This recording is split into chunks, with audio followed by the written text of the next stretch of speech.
Just along the white cliffs of Dover, set in a vast area of natural linksland, lies Royal St George's. A course that will this year become host to the Open Championship for the 14th time. Near to the ancient town of Sandwich, the venue has its share of great champions. Harry Vardon and Walter Hagen both triumphed here twice, and in more recent years, the course has witnessed some dramatic finishes. But it all began back in 1894, when Royal St George's became the setting for the first Open to be staged outside Scotland. It was won by the English professional J.H. Taylor, with a total of 326 that remains the highest winning score in the history of the Open. Vardon was the winner at Sandwich in 1899, when a player's strike had been averted by raising the first prize to £50. He won here again in 1911, and no one has yet equalled his record of 6 Open Championships. By 1922, though, the Americans were taking over. Walter Hagen was their greatest showman. He became the first native-born American to win the Open Championship, and did so again at Royal St George's 6 years later in 1928. In 1934, the legendary Henry Cotton ended the decade of American domination and broke all records with a round of 65 on his way to victory. It wasn't bettered for 43 years, and he accepted the trophy and the first of his 3 Open titles. The Great Gale of 1938 almost made a travesty of the championship. The exhibition tent was blown down and much of its content was deposited in the sea a mile away. In the final round, only 7 players broke 80, and Reg Whitcomb won by 2 shots. In 1949, Ireland's Harry Bradshaw famously found his drive in the neck of a broken bottle.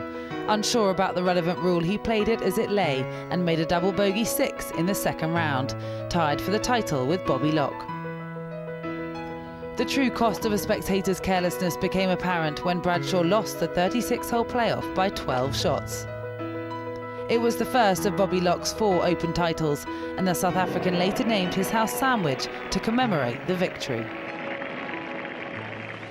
The Open wasn't to return to Royal St George's for 32 years, when the champion was Texan Bill Rogers, who many thought of as a surprise winner. He wasn't. For that one golden year of his life, the American was undoubtedly the best player in the world. He may have had some trouble reaching the final green, but none at all when he was on it. Royal St George's proved that year that it could still host a modern Open, and had to wait just 4 years to be awarded the privilege again.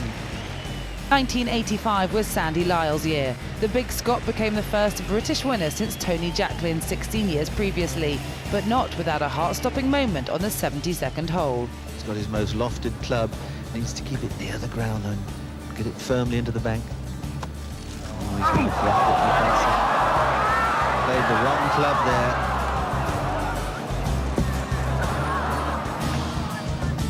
The putt Sandy had left himself was horribly difficult, but he played it perfectly, down the slope to within a couple of feet.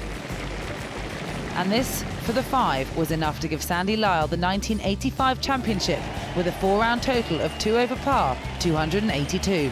The Scot then had to wait an agonising 25 minutes for confirmation that he was the Open champion. To 1993, and the defending champion Nick Faldo made the headlines on day 2.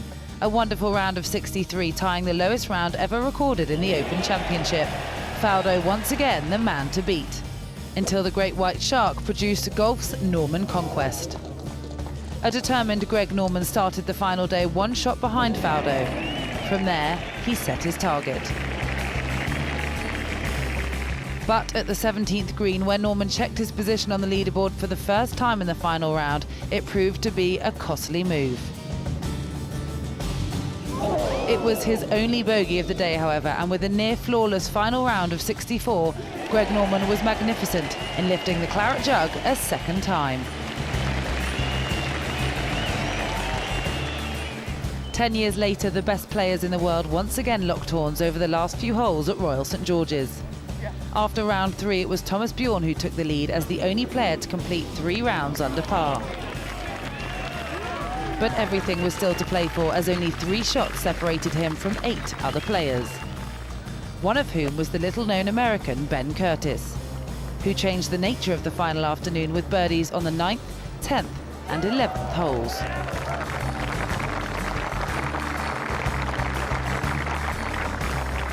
What would follow would be one of the most painful moments of Thomas Bjorn's career. Having found sand at the 16th hole, it took him not one, not two, but 3 attempts to get out. He walked off with a damaging double bogey 5 that handed the title to Curtis.